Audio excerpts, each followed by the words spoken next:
SSP Sanghar Ghulam Nabi कीरियो ठंडो आदम sub division के दौरे दौरान इमाम बारगाहुनि जुलूसनि जे रस्तनि मजलिस वारे हंध जो मुआयनो कयो ऐं सिक्योरिटी इंतज़ामनि जो जाइज़ो वरितो। ड्यूटी ते मुक़रर एहलकार सां मुलाक़ात कई ऐं खेनि संदनि ज़िम्मेवारनि जी हसासियत खां आगाह कयो ऐं अलर्ट रहण जा हुकुम जारी कया। और मौक़े ते हुन मज़हबी अॻवाननि बुज़ुर्गनि ऐं जलसनि जुलूसनि मजलिस जे मुंतज़मीन सां मुलाक़ात कई ऐं पुलिस पारां खयल क़दमनि ते ख़यालनि जी ॾे वठि कई।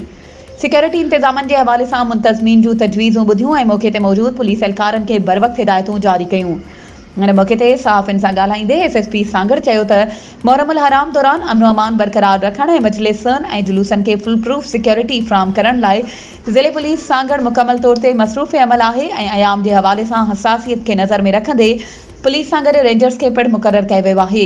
जॾहिं त पाक फ़ौज खे पिणु स्टैंड बाय रखियो वियो आहे। अज़ाख़ाना ज़हरा जे दौरे जे मौक़े ते अकबर हुसैन चुगदाई, आशिक़ हुसैन साद, रईस कंबर अली मरी ऐं ॿियनि खेसि मातमी जुलूसनि जे हवाले सां ॼाण फ़राहम कई ऐं डीएसपी टंडो आदम डॉक्टर मोहम्मद मूसा आबड़ो एसएसपी खे सिक्योरिटी इंतज़ामनि जे हवाले सां ब्रीफिंग ॾिनी। हुन मौक़े ते एसएचओ टंडो आदम गुलाम शबीर दलवाणी ऐं इंचार्ज डीआईबी पिणु साणुसि गॾु हुआ।